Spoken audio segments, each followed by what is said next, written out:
مثال کیا ہے، اس مذہب کی بناوٹ کیا ہے، اس میں خرابیاں کیا ہیں، لیکن صرف اس لیے کہ اللہ نے جب انسان کو پیدا کیا تو آپ دیکھتے ہیں کہ انسان کا نام ہی انسان رکھا گیا. حضرت آدم کی اولاد کو انسان کہا گیا. انسان کو اگر ہم اس کے اصل ماخذ اور مشتقات کی طرف جاتے ہیں تو ہمیں یہ مادہ اصلی اس کا 3 ملتا ہے، الف نون سین، جس کو کہا جاتا ہے انس، اور انس کہتے ہیں محبت کو، انس کہتے ہیں محبت. تو اولاد آدم کا نام رب نے رکھا ہے انسان، اور انسان بنا ہے انس. انس کا معنی ہے محبت، یعنی اس کے اندر ایک محبت ڈالی گئی ہے اور وہ محبت اسے بے چین کرتی ہے، اسے راتوں کو جگاتی ہے، اس کی زندگی میں انقلاب پیدا کرتی ہے. وہ محبت جس کی محبت ہے وہ اس کی قدموں میں پہنچنے کی، اس کی راہ میں مچلنے کی، اس کی رضا لینے کے لیے تڑپتی ہے. اب بندہ اس محبت کی پیاس کو بجانے کے لیے کبھی ادھر بھاگتا ہے کبھی ادھر بھاگتا ہے. یہ تو مسلمانوں پر خاص اللہ کی ہدایت رہی کہ اسے اس محبت کی صحیح سمجھ بتانے کے لیے اللہ نے اسی شہر پاک میں پیارے نبی کو پیدا کروایا. اب آپ نے ہندوؤں کو دیکھیں، سکھوں کو دیکھیں کہ کسی اور مذاہب کو دیکھیں، وہ اگر سورج کی عبادت کرتے ہیں ان سے کہا جاتا ہے کیوں کرتے ہو؟ اور کہا کہ ہمارے اندر جو بے چینی ہے ہم اس کی تسلی کے لیے یہاں پر آتے ہیں، اس لیے کہ ہمارے اندر خالق کی محبت ہے. اللہ نے انسان کے اندر اپنی محبت کو رکھ دیا ہے. اب وہ انسان چاہے دہلیہ ہو، کسی مذہب کا ماننے والا نہ ہو یا کسی بھی مذہب کا ماننے والا ہو، اسے زندگی میں بلکہ دن میں بار بار اس محبت کی پیار بڑھتی ہے اس کے اندر، اور وہ کسی نہ کسی پناہ کو پکڑنے کے لیے اس کا دل جھکتا ہے، کسی کے حضور اس کا دل نرم ہوتا ہے، اور وہی خالق کی ذات ہے کہ جس کے پیچھے دل لگ رہا ہے. اب الگ بات ہے کہ کسی کو صحیح پتہ ملا تو وہ رب کے قریب ہو گیا، کسی کو غلط پتہ ملا تو کبھی سورجوں کے پیچھے بھاگتا رہا، کبھی گائے بچڑے کے پیچھے بھاگتا رہا، کبھی پہاڑوں کے پیچھے بھاگتا رہا. تو جس کے ذریعے ہمیں صحیح ہدایت مل گئی وہ نبی مکرم صلی اللہ علیہ وسلم وہ رہبر اعظم کسی شہر میں پیدا ہوا. میں اس پر آپ کے سامنے امام کل حضور سیدنا امام جعفر صادق رضی اللہ تعالی عنہ کا ایک واقعہ پیش کر کے کعبے کی حرمت کی طرف آپ کی توجہ بنانا چاہتا ہوں. حضرت امام جعفر صادق رضی اللہ تعالیٰ عنہ کہ کسی مذہب کے امام نہیں تھے، کسی گروہ کے امام نہیں تھے، یہ دین اسلام کی بہت اجاگر شخصیت تھی. اس کو کسی خاص شعبے کا امام نہیں کہا جاتا، ان کی شخصیت کو کسی خاص گروہ کا امام نہیں کہا جاتا. یہ وہ شخصیت ہے کہ جن کے سینوں سے شریعت کا اجرا ہوتا ہے. حضرت امام جعفر صادق رضی اللہ تعالیٰ کا نام لینے سے کہیں کوئی یہ نہ سمجھے کہ جناب ان کا تعلق کسی گروہ سے تو نہیں ہے، اور اگر نہیں ہے تو یہ ان کا نام لے رہے ہیں تو ان کا جھکاؤ اس گروہ کی طرف تو نہیں ہے، یہ جہالت ہے. حضرت امام جعفر صادق اسلام کے نمائندے حضور کے دین کے مبلغ ہیں. اب جو جتنا ان کے قریب ہوا حضور علیہ السلام کے دین کی تبلیغ سے اتنا آراستہ ہوا. میں آپ سے بات کرنا چاہتا ہوں حضرت امام اعظم ابو حنیفہ رحمۃ اللہ علیہ، جو ہم تمام کے مشرقی امام ہیں اور ہم انہیں کی اتباع تقلید کرتے ہوئے فقہ حنفی کے مقر ہیں اور اس کا اعلان کرتے ہیں. امام اعظم ابو حنیفہ کی سیرت کو پڑھا جائے تو بعض علماء نے لکھا کہ آپ کے 1000 استاد تھے، بعض نے لکھا کہ 4000 استاد تھے جن سے آپ نے تفقہ فی دین کی سمجھ کو حاصل کیا. اور اتنی دین کی سمجھ کو حاصل کیا کہ اگر آج آپ اسلامی نقشے کو اٹھا کر دیکھیں تو 65% سے زیادہ افراد مسلمان حضرت امام اعظم کے مقلد ہیں. حنبلی آپ کو مٹھی بھر ملیں گے، شوافی آپ کو مٹھی بھر ملیں گے، لیکن آپ کو اس عالم دنیا کے اندر، عالم اسلام کے اندر جن کے سب سے زیادہ ماننے والوں کی تعداد ملے گی وہ حضور سیدنا امام اعظم ابو حنیفہ. ہمارا پاکستان دیکھیں تقریباً سب ان کا مقلد ہے، اسی طریقے پر نماز پڑھتا ہے. اس لیے میں آپ کو ایک بات بتا دوں، حضور علیہ السلام کی ذات مقدسہ سے نماز اور دیگر شرعی مسائل، ایمان اور اصل دین میں کوئی اختلاف نہیں. چاروں امام یہی کہتے ہیں کہ اللہ ہی ہے، چاروں امام یہی کہتے ہیں کہ حضور اللہ کے نبی ہے، چاروں امام یہی کہتے ہیں کہ حضور خاتم النبیین ہے، چاروں امام یہی کہتے ہیں کہ آمنت باللہ و ملائکتہ و کتبہ و رسلہ والیوم الآخر وقدر خیر و شر من اللہ تعالی والبعث بعد الموت. چاروں امام یہ کہتے ہیں. تو ایمان میں کوئی اختلاف نہیں، کیونکہ ایمان میں اختلاف تو کفر ہوتا ہے. ایمان کا مفہوم مخالف جو ہے وہ کفر ہے، تو اس میں تو کوئی اختلاف نہیں. تو تقلید جو میں آپ کو عرض کر رہا تھا کہ پورے پاکستان والے، ہندوستان والے، انڈونیشیا والے اور جناب جو ہے کہ دیگر اور علاقے والے جو اکثریت ہے مسلمانوں کی، وہ امام اعظم کے فقہ کو فالو کرتی ہے. اس کا کیا مطلب کہ نبی پاک سے تو عقیدہ ایک ہی ثابت ہوا، لیکن جو شریعت ہے، جو فروع کے مسائل ہیں، جو اعمال کی باتیں ہیں، اس میں دین کی سہولت کے لیے میرے آقا علیہ السلام کی مختلف ادائیں ہیں. مثلا جب اسلام آیا تو حضور علیہ السلام نے مکہ مکرمہ میں ایسی بھی نماز پڑھائی کہ جس میں آپ نے گفتگو کی. میرے آقا نے ایسی بھی نماز پڑھائی کہ آپ نے بار بار ہاتھوں کو اٹھایا تھا. کیونکہ بار بار ہاتھوں کو کیوں اٹھایا جاتا ہے؟ آپ نے کبھی غور کیا؟ آپ تشہد کے اندر انگلی اٹھاتے ہیں اشہد اللہ اور انگلی اٹھاتے ہیں اللہ کی. جب آپ تشہد پڑھتے ہیں التحیات للہ تو اس میں آپ جب پہنچتے ہیں اشہد اللہ، لا جب نفی ہوتی ہے اس وقت آپ انگلی کو کھڑا کرتے ہیں اور اللہ پر انگلی کو گراتے ہیں. یعنی آپ اپنی جسم کی اداؤں سے اس بات کی دلیل دے رہے ہیں اشہد، میں گواہی دیتا ہوں اللہ کہ کوئی نہیں ہے، کہ کوئی نہیں ہے معبود. پھر اللہ کے اگر آپ انگلی گرا دیتے ہیں، لیکن ایک معبود برحق ہے اور وہ اللہ عز و جل کی ذات پاک ہے. تو یہ انگلی کا اشارہ جو ہے توحید کی دلیل ہے. اس کو ذرا خاص اس کی ڈیفینیشن اور بنیاد کو سمجھیے. دو جملے کے حوالے سے امام جعفر کے جو پیش کر رہا ہوں، اور یہ اصول دین کئی مسئلوں کو سمجھنے کے لیے ہمارے لیے رہنمائی کا حاصل ہوگا کہ آخر انگلی کیوں اٹھائی جاتی ہے. سید عالم نے تو انگلی اٹھائی سنت ہے، لیکن اس کی وجہ کیا؟ آج نماز میں ہم ریپرزینٹ کرتے ہیں کہ نماز کو شروع کرتے ہیں ہم کہتے ہیں اللہ اکبر، تو یہ ہاتھوں کو اٹھانا تو سنت ہے، زبان سے اللہ اکبر کہنا فرض ہے. تو کیوں ایسا نہ ہوا کہ ہم ڈائریکٹ نماز میں آتے ہیں اور اللہ اکبر کہہ کے نماز شروع کر دیتے ہیں؟ یہ ہاتھوں کو ہم کیوں اٹھاتے ہیں؟ تو اس کو یوں سمجھیے کہ جس طرح انگلی کو اٹھایا جاتا ہے، یعنی جب ہم اشہد اللہ میں انگلی کو اٹھاتے ہیں تو انگلی جب کھڑی کرتے ہیں تو ہم دنیا کے تمام باطل معبودوں کا رد کرتے ہیں اور کہتے ہیں کوئی معبود نہیں. انگلی اٹھا کر ہم نے نفی کی اور اللہ کہہ کر ہم ثبوت دیتے ہیں کہ ایک ہی معبود برحق ہے اور وہ اللہ عز و جل ہے. یہ توحید کی دلیل ہے. اور حضور علیہ السلام جب مکہ میں تھے تو شہر مکہ بتوں سے بھرا ہوا تھا. شہر مکہ بتوں سے بھرا ہوا تھا. یہاں 360 خداؤں کو مانا جاتا تھا. اس بیت اللہ کے اندر 360 مورتیاں بنائی گئی اور ان مورتیوں کو خدا مانا جاتا تھا. تو میرے آقا جب آتے تھے نماز پڑھنے کے لیے بیت اللہ، تو آپ نے اپنی ہر ادا سے ان بتوں کا رد کیا ہے اور اللہ نے توحید کا ثبوت دیا ہے. اس لیے جب آپ نماز شروع کرتے تو ہاتھوں کو اٹھاتے اور ہاتھوں کو چھوڑتے، رکوع میں جاتے تو ہاتھوں کو اٹھاتے ہاتھوں کو چھوڑتے، رکوع سے اٹھتے تو ہاتھوں کو اٹھاتے ہاتھوں کو چھوڑتے. یہاں تک کہ حضور سجدے کے اندر بھی بیٹھتے تو ہاتھوں کو اٹھاتے اللہ اکبر کہہ کے جب پہلا سجدہ کر کے اٹھتے تو اپنے دونوں ہاتھوں کو کانوں کو اٹھاتے اور پھر سجدے میں جاتے تو جناب ہاتھوں کو چھوڑ دیتے. یعنی حضور نے اپنے پوری عمل اپنے اعلان سے بھی مکہ میں توحید کا اعلان کیا اور اپنی عمل عبادت کے ایک ایک رکن سے بھی توحید کا اعلان کیا. ٹھیک ہے، یہ تو حضور کا ایک عمل بنا.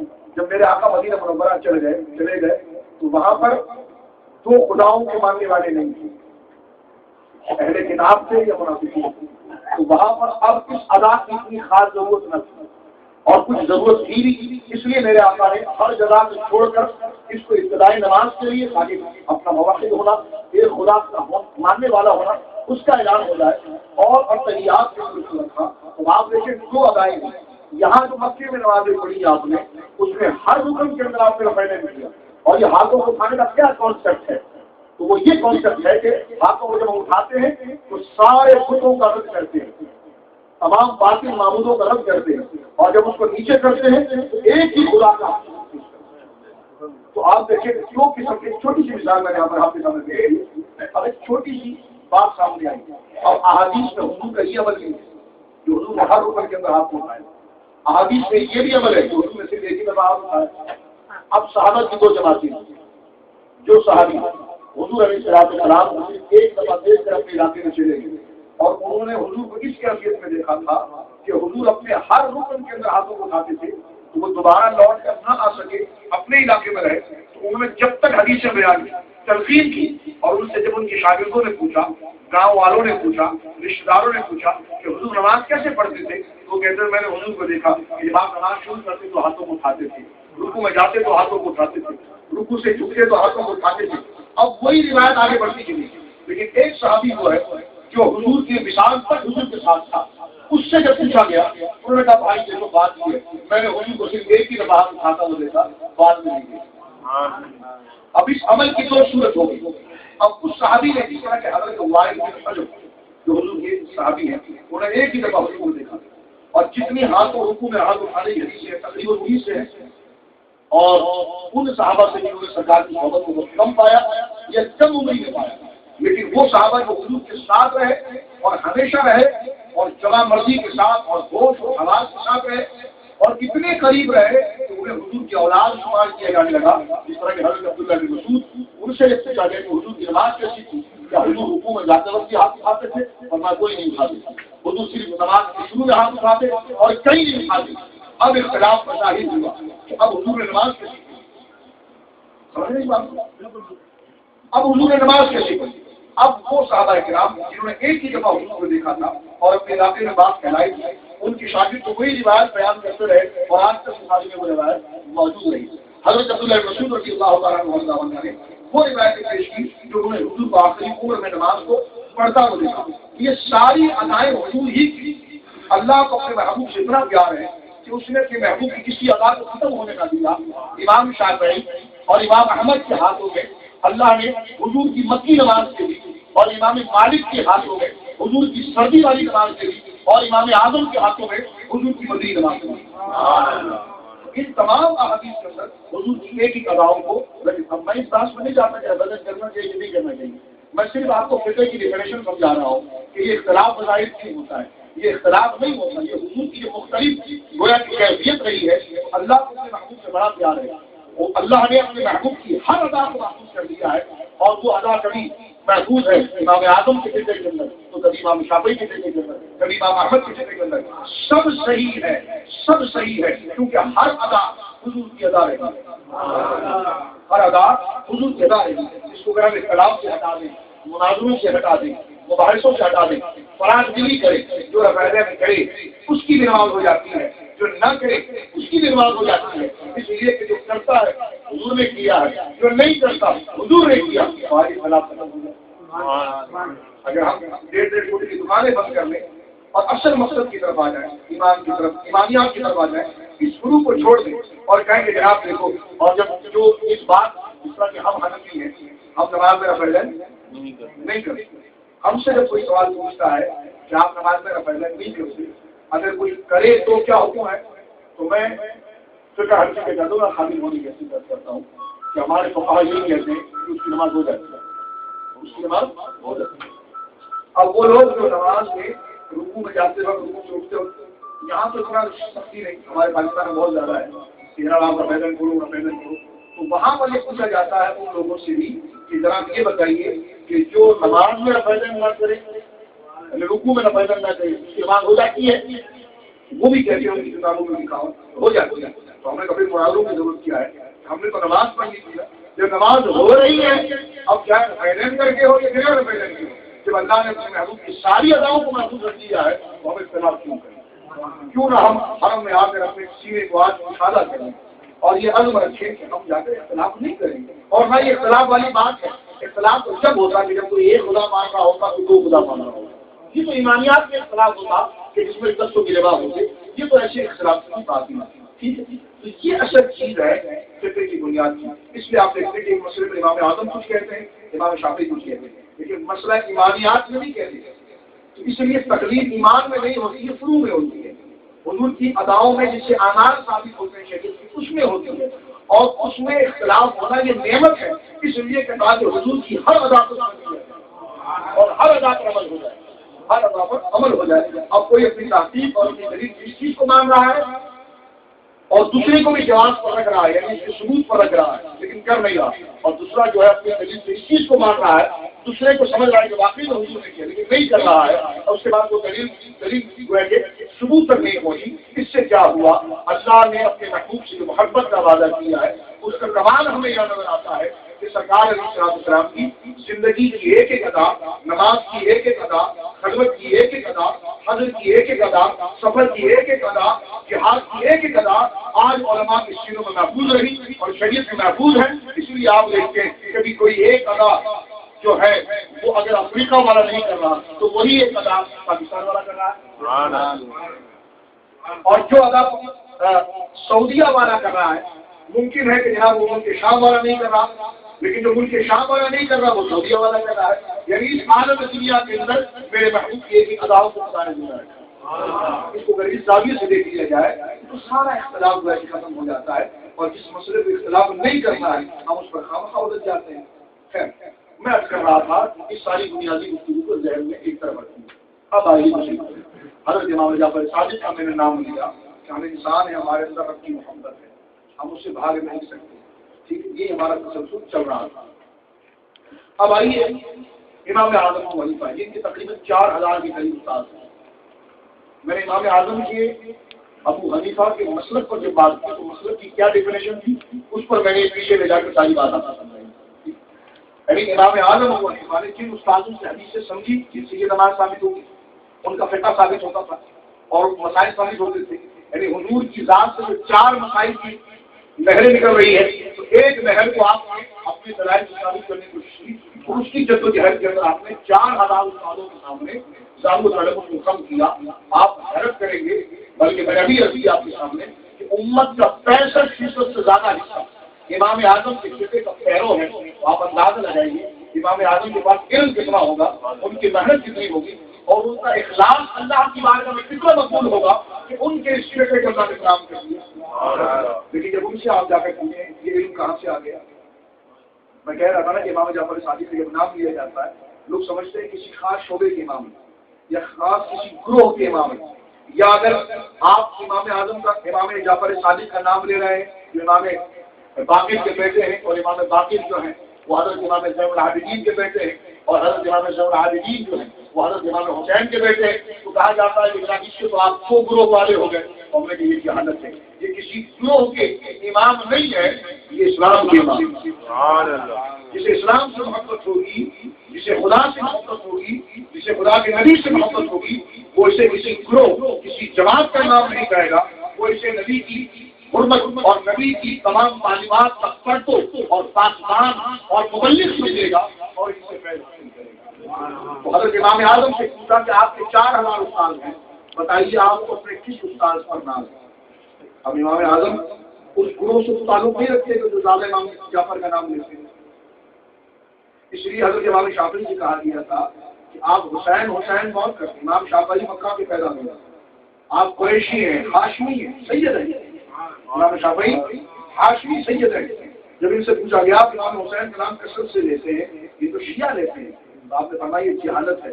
اگر حسین کا نام لینا شیعت ہے تو کیا مجھے شیعہ بولتے ہیں؟